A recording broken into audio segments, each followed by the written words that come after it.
सत्य समाचार, निष्पक्ष समाचार, समाज बदल्ने हाम्रो अभियान।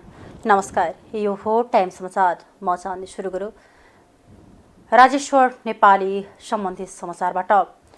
वरिष्ठ पत्रकार एवं प्रेस स्वतन्त्र सेनानी राजेश्वर नेपालीको निधन भएको छ। नेपाली पत्रकारिता क्षेत्रको जिउँदो इतिहासको रूपमा चिनिने नेपालीको निधन सोमबार साँझ 8:05 निधन भएको हो। लामो समयदेखि बिरामी भएर थला परेका नेपालीको 78 वर्षको उमेरमा जनकपुर धाम 23 लादोबेला स्थित निवासमा निधन भएको उनका छोरा राघवेन्द्र शाहले जानकारी दिए। उनको पार्थिव शरीरलाई आज बिहान 10 बजे जनकपुर धामको नगर परिक्रमा गराई जनकपुर धाम भएर बग्ने दुधमती नदीमा अन्त्येष्टि गर्ने परिवारजनले जनाएको छ। समाचार लेखेकै कारण 2036, 2039 र 2042 सालमा उनलाई तत्कालीन व्यवस्थाले जेल हालेको थियो। 2036 र 2039 सालमा क्रमशः 1.5 महिना जेल बसेका उनी 2042 सालमा भने 1 वर्ष जेल बसेका थिए। पत्रकारिता, साहित्य, संस्कृत र भाषाको क्षेत्रमा विशेष योगदान पुर्याउँदै आएका नेपालीले प्रजातान्त्रिक आन्दोलनमा महत्त्वपूर्ण योगदान पुर्याए बापत प्रजातान्त्रिक सेनानीको रूपमा 2065मा अभिनन्दन गरिएको थियो। राजनीतिबाट प्रभावित उनलाई 2017 सालमा राजा महेन्द्रले कू गरेपछि विघटन भएको संसदका सदस्य सरोज प्रसाद कोइरालाले प्रजातन्त्र पुनः स्थापनाका लागि हतियारबन्द आन्दोलनमा सहभागी बन्न खुबै जोड गरे। तर आफू गान्धीवादी दर्शनबाट प्रभावित भएको भन्दै हतियार उठाएर होइन, कलम चलाएर आन्दोलनमा सहभागी बन्छु भनेर जवाब दिए। अनि लागे सक्रिय पत्रकारितामा। नेपाली, मैथिली र हिन्दी साहित्यमा कलम चलाउँदै आएका नेपाली आफ्नो लेखनमा प्रजातन्त्र, मानवता, शान्ति र राष्ट्रिय प्रेमलाई प्राथमिकतामा राख्थे। उनले समाजको लागि परिवर्तनकारी सोच, सामाजिक रूपान्तरणको लागि कलम निरन्तर चलाउँदै आएका उनी सरल स्वभावका आदर्शमुखी थिए। उनी गान्धी विचारबाट प्रभावित भएर पोसाक पनि गान्धीकै जस्तो खादी र सुत्ती लगाउँथे। मैथिली साहित्यमा MA गरेका नेपालीका 2 छोरा 3 छोरी थिए। तर पत्रकारितामै लागेका जेठो छोरा रविन्द्र शाहको 29 वर्षकै अल्प आयुमा निधन भयो। जेठो छोरा रविन्द्रले प्रकाशन सुरु गरेको विश्व जागरण दैनिक हालसम्म पनि राजेश्वर नेपालीको संरक्षणमा प्रकाशन भइरहेकै थियो। सिराहाको लाहान नगरपालिकाले फोहोर सङ्कलन गर्न आधुनिक किसिमको 8 गार्बेज ट्रक सञ्चालनमा ल्याएको छ। लाहान नगरपालिकाका प्रमुख महेश प्रसाद चौधरीले गार्बेज ट्रकमा फोहोर सङ्कलन गर्न थालेको जानकारी दिए। फोहोर सङ्कलन गर्न ट्र्याक्टरभन्दा ट्रक सजिलो तथा सहज हुने गरेकाले जनाएको छ। पहिलो चरणमा वडा नम्बर 1 देखि 10 सम्मका फोहोर ट्रकमा सङ्कलन हुने र बिस्तारै कार्यविधि बनाएर 24 वटै वडाको फोहोर सङ्कलन गर्ने उनले बताए। नगर प्रमुख चौधरीले इन्धनको बचत ट्रकको बन्द कभर भएपछि फोहोर बाटोमा नगनाउने र गल्लीमा पनि फोहोर सङ्कलनका लागि ट्रक जान सक्ने बताए। प्रधानमन्त्री पुष्पकमल दाहाल प्रचण्डले भ्रष्टाचारमा दोषी देखाए आफूलाई नछोड्न प्रहरी प्रशासनलाई निर्देशन दिइसकेको बताएका छन्। मङ्गलबार प्रतिनिधि सभा बैठकमा सांसदहरूले उठाएको प्रश्नको जवाब दिँदै प्रधानमन्त्री प्रचण्डले भ्रष्टाचार नियन्त्रणका लागि आफ्ना पार्टीका नेता त के आफू समेत दोषी देखिएर नछोड्न प्रहरीलाई निर्देशन दिएको बताएका हुन्। भ्रष्टाचारलाई कडाइका साथ नियन्त्रण गर्न सरकारले नीतिगत, कानुनीता, संस्थागत सुधारलाई अगाडि बढाएको छ। कसैलाई पनि बचाउने र अप्ठ्यारो पार्ने नियतले कुनै पनि काम गरिएको छैन। मैले प्रहरी प्रशासनलाई मेरो पार्टीका नेताको त के कुरा अनुसन्धानको क्रममा प्रधानमन्त्री नै आउँछ भने पनि छोड्न आवश्यक छैन। सबै किसिमका भ्रष्टाचारलाई तथ्य र प्रमाणका आधारमा दोषीलाई छानबिन गर्न सरकार प्रतिबद्ध छ। उनले भने प्रधानमन्त्री प्रचण्डले सरकारका पछिल्ला गतिविधिहरू कुर्सी टिकाउन लागि नभएको समेत स्पष्टीकरण दिएका छन्। सरकारका कामहरू कुर्सी टिकाउनका लागि होइन, बरु देश र जनतामा राजनीतिक प्रणालीप्रति नै वितृष्णा छाएको केही हुन सबै उस्तै हुनु भने निराशावादी भाष्य निर्माण गर्न खोजिएको परिस्थितिलाई चिर्न र सरकारले एकपछि अर्को राम्रो काम गर्दै आएको कुरा स्थापित गर्न पनि गरेको छ। नक्कली भुटानी शरणार्थी प्रकरण लगायतका घटनामा राज्यले दबाव रहित तरिकाले निष्पक्ष छानबिन अगाडि बढाएकाले जनतामा सुशासन सम्भव छ भन्ने आशा फलाएको छ। उनले भने यस्तै प्रधानमन्त्री प्रचण्डले न्यायको लडाईँमा रहेकी गोर्खाकी गङ्गामाया अधिकारीको उपचारमा सरकारले 37 लाख खर्च गरिसकेको बताएका छन्। प्रधानमन्त्री प्रचण्डले द्वन्द्वका क्रममा बेपत्ता पारिएका व्यक्तिको छानबिन तथा सत्य निरूपण तथा मेलमिलाप आयोग गठन भएको र सङ्क्रमणकालीन न्याय सम्पन्न गर्न सरकार प्रतिबद्ध रहेको बताए। कानुनको अधीनमा रही गङ्गामाया अधिकारीलाई मानवीय सेवा प्रदान र संरक्षणका काम भइरहेका छन्। प्रधानमन्त्री पुष्पकमल दाहाल प्रचण्डले आसन्न चीन भ्रमणको समयमा दुई देश बीचमा नयाँ नाका खोल्ने विषय कार्यसूचीमा रहेको बताउनु भएको छ। मंगलबार प्रतिनिधि सभा बैठकमा सांसदहरूसँग प्रत्यक्ष प्रश्नोत्तर कार्यक्रममा सांसद उदय शमशेर जबराले सोध्नु भएको प्रश्नको जवाब दिँदै प्रधानमन्त्री प्रचण्डले चीन भ्रमणको समयमा दुई देश बीचमा नयाँ नाका खोल्ने विषय कार्यसूचीमा रहेको बताउनु भएको हो। उहाँले दुई देशका बीचमा रहेका सीमा नाकाहरूको सञ्चालनलाई प्रभावकारी बनाउने विषयमा छलफल पनि बताउनुभयो। दुई देशका बीचमा यसअघि भएका सम्झौता र समझदारीहरूलाई कार्यान्वयनमा जोड दिने उहाँको भनाइ छ। उहाँले भन्नुभयो चीन भ्रमण दुई देशबीचको ऐतिहासिक सम्बन्धलाई थप्प उचाइमा पुर्याउँदै नेपालको सामाजिक आर्थिक विकासका लागि चीन नेपाल सम्बन्धलाई नयाँ गति दिने दिशामा केन्द्रित रहनेछ। भ्रमणका क्रममा यसअघि भएका सम्झौता र समझदारीहरूको कार्यान्वयनमा जोड दिनेछ। नेपाल र चीनबीचको आर्थिकता व्यापार सम्बन्धलाई थप्प सघन बनाउने, दुई देशबीच रहेको सीमा नाकाहरूको सञ्चालनलाई प्रभावकारी बनाउने र नयाँ नाकाहरू खोल्ने विषयहरू पनि भ्रमणका क्रममा कार्यसूचीमा रहेका छन्। प्रधानमन्त्रीले सडक, ऊर्जा, कृषि, विज्ञान तथा प्रविधि, व्यापार र स्वास्थ्यको क्षेत्रमा रूपान्तरणकारी परियोजनाहरूमा चीनको सहयोगको विस्तार गर्ने विषय पनि भ्रमणको प्राथमिकतामा रहेको उल्लेख गर्नुभयो। नेपाल मजदुर किसान पार्टीका सांसद प्रेम सुब्बाले नेपाल वित्तीय प्राधिकरणका प्रबन्ध निर्देशक कुलमान घिसिङलाई तत्काल पदबाट निलम्बन गर्न सरकारसँग माग गरेका छन्। मंगलबार प्रतिनिधि सभा बैठकमा विशेष समय लिएर बोल्दै सुवासले बिजुली महसुल असुली गर्न नसकेकाले प्राधिकरणका प्रबन्ध निर्देशक घिसिङलाई तत्काल पदबाट निलम्बन गरी कारबाही गर्नुपर्ने माग गरेका हुन्। त्यसैगरी उनले डेडिकेटेड ट्रङ्क लाइनबाट बिजुली लिने तर अर्बौं महसुल नतिर्नेहरूसँग मन्त्रीहरूले साटघाट गरिरहेको आरोप लगाउँदै तथ्य बाहिर ल्याउने गरी छानबिन गर्न पनि सरकारको ध्यान आकर्षण गराए। सांसद सुब्बाले भने डेडिकेटेड ट्रङ्क लाइनबाट बिजुली लिएर अर्बौं रुपैयाँ महसुल नबुझाउनेहरूसँग कुन मन्त्रीको साटघाट छ, छानबिन गरी कारबाही हुन जरुरी छ। बिजुली महसुल 10 अर्बसम्म नउठाउने प्राधिकरणका कुलमान घिसिङलाई तत्काल निलम्बन गरी कारबाही गर्न जरुरी छ। यसैगरी सांसद सुब्बाले राजनीतिक दलहरूले राष्ट्रिय मान्यता प्राप्त गर्न 3% मत ल्याउने पर्ने प्रावधान सहितको निर्वाचन सम्बन्धी एकीकृत मस्यौदा लोकतन्त्रको मर्म विपरीत रहेकाले मान्य नहुने पनि बताए। उनले भने निर्वाचन आयोगले निर्वाचन सम्बन्धी एकीकृत विधेयक मस्यौदा गरेको छ। त्यसमा राष्ट्रिय दलको मान्यता प्राप्त गर्न समानुपातिक निर्वाचनमा 3% प्राप्त गर्नुपर्ने प्रजातन्त्र विरोधी प्रावधान यथावत राखिएको छ। यो मत सीमा हटाउन सर्वोच्च अदालतमा दायर गरिएको मुद्दा 6 वर्ष भयो तर अहिलेसम्म फैसला भएन।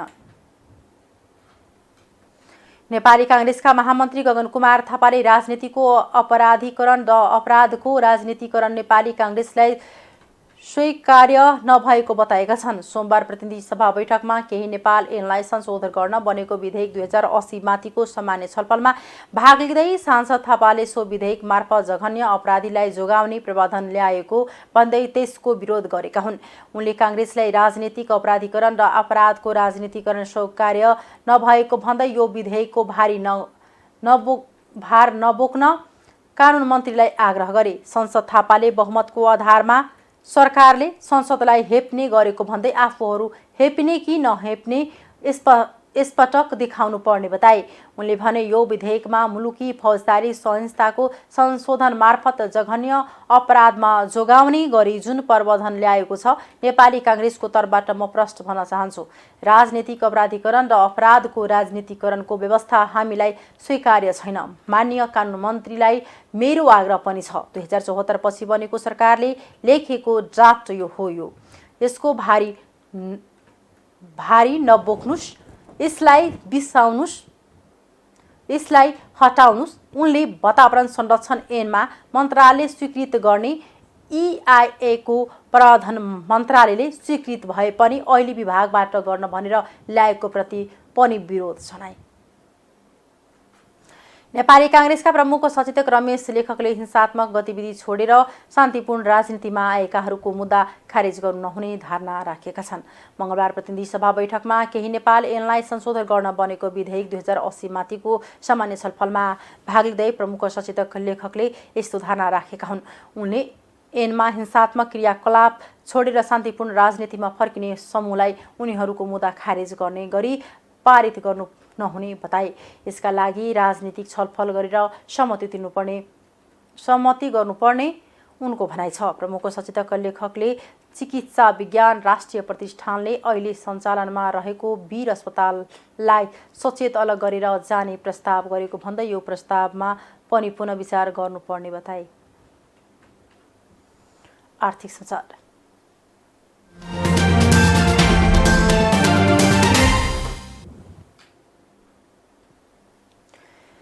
विश्व बैंकको 2021 मा प्रकाशित नेपाल विकास प्रतिवेदनले नेपालको अतिरिक्त निर्यात सम्भावना 9 अर्ब 20 करोड US डलर रु 10 खर्ब 80 करोड उल्लेख गरेको छ। यो सम्भावनामा चीनतर्फको अंश 2 अर्ब 20 करोड US डलर बराबर रहेको छ, अर्थात् 2 खर्ब 58 अर्ब बराबरको चीनतर्फ वार्षिक निर्यात सम्भावनालाई नेपालले उपयोग गर्न नसकिरहेको उक्त अध्ययनले देखाएको छ।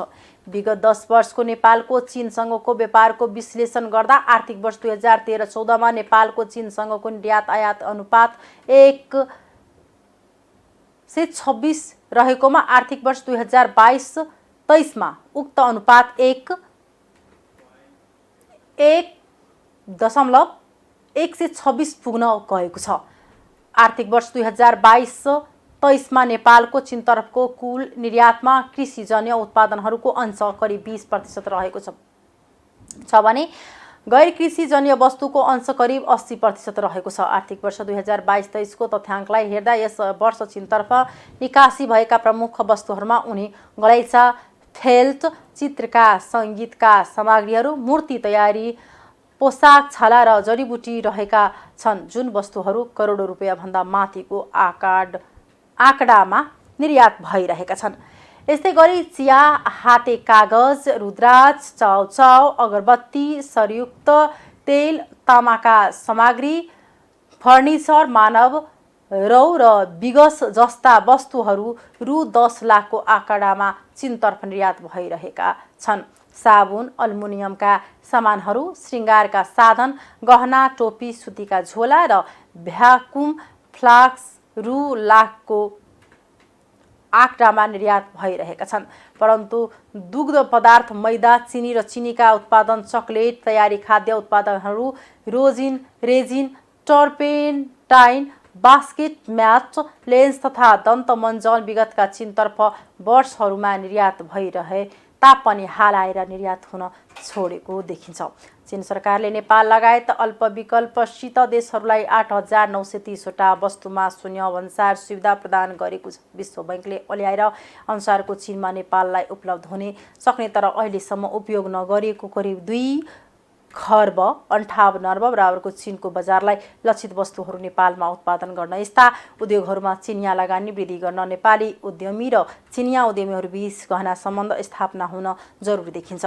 चीन लक्षित नेपाली निर्यात उद्योगमा चिनिया लगानीका लागि उत्प्रेरणात्मक अभिमुखीकरण नेपाल चीन द्विपक्षीय संयन्त्रहरूको सक्रियतामा वृद्धि र सम्भावनालाई व्यवहारमा उतार्न व्यापार वार्ताहरूको सञ्चालन गरी नेपाल र चीनको द्विपक्षीय व्यापारलाई थप उचाइमा लिन सक्ने देखिन्छ। माथि उल्लेख्य भएझै नेपाल र चीन बीच बेला बेलामा देखा पर्ने समस्याहरूको समाधान गर्न विद्यमान द्विपक्षीय संयन्त्रहरूको तालिकाबन्द बैठकहरूको आयोजना हुने व्यवस्था पनि जरुरी देखिएको छ। अन्तर्राष्ट्रिय समाचार।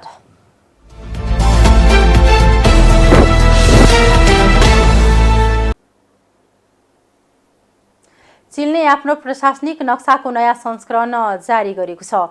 चीनले अरुणाचल प्रदेश, अक्साई चीन, ताइवान र साउथ चाइना सीलाई आफ्नो क्षेत्रमा देखाउँदै नयाँ नक्सा जारी गरेको हो। चिनिया अखबार ग्लोबल टाइम्सले ट्विट गर्दै चीन र विश्वका विभिन्न देशको राष्ट्रिय सिमाना कोर्ने विधिको आधारमा नक्सा तयार गरेको जनाएको छ। चीनले अरुणाचल प्रदेशलाई दक्षिणी तिब्बतको हिस्सा मान्छ। चीनले नक्सा सार्वजनिक गरे लगत्तै भारतले असहमति जनाउँदै विरोध गरेको छ।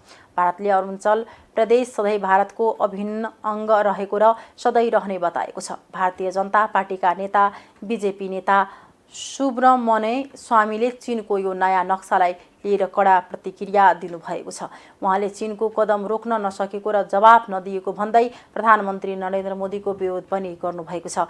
यसअघि भएको अप्रिलमा चीनको नागरिक मामिला मन्त्रालयले अरुणाचल प्रदेशका 11 स्थानको नाम परिवर्तन गर्न अनुमोदन गरेको थियो। चीनले अरुणाचल प्रदेशको 90,000 वर्ग किलोमिटर भूभाग दाबी गर्दै आएको छ भने भारतले पश्चिममा रहेको अक्साई चीनले 38,000 वर्ग किलोमिटर भूभाग चीनले अवैध रूपमा कब्जा गरेको भन्दै आफ्नो दाबी गरेको छ। केही दिनअघि ब्रिक्स सम्मेलनका क्रममा प्रधानमन्त्री मोदी र चिनिया राष्ट्रपति सी जिनपिङ बीच भेटवार्ता हुँदा सीमा विवाद हटाउने र विवादित क्षेत्रबाट सेना फिर्ता बोलाउने सहमति भएको थियो। तर भेटवार्ताको हप्ता दिन पनि नबित्दै चीनले नयाँ नक्सा जारी रहेको हो। यस्तो चीनले ताइवानलाई पनि आफ्नै भूमि मान्दै नक्सामा समेटेको छ। राष्ट्रपति सी जिनपिङले ताइवानलाई एकीकरण गर्ने लक्ष्य राख्नु भएको छ। इराकको राजधानी बगदादमा सन् 2016मा 300 जनाभन्दा धेरैको ज्यान जाने गरी भएको बम विस्फोटको घटनामा संलग्न रहेको ठहरसहित 3 जनालाई फाँसी दिएको छ। प्रधानमन्त्री मोहम्मद सिया अल सुडानीको कार्यालयको फाँसी दिएकाहरूको थप विवरण उल्लेख गरेको छैन। उनीहरूलाई आइतबार र सोमबार फाँसी दिएको हुन सक्ने अनुमान छ।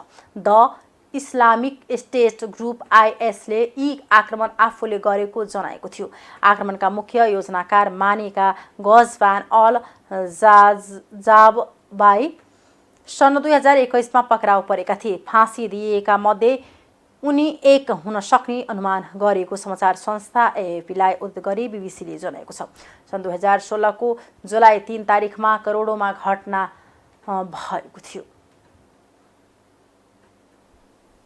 खेलकुद समाचार।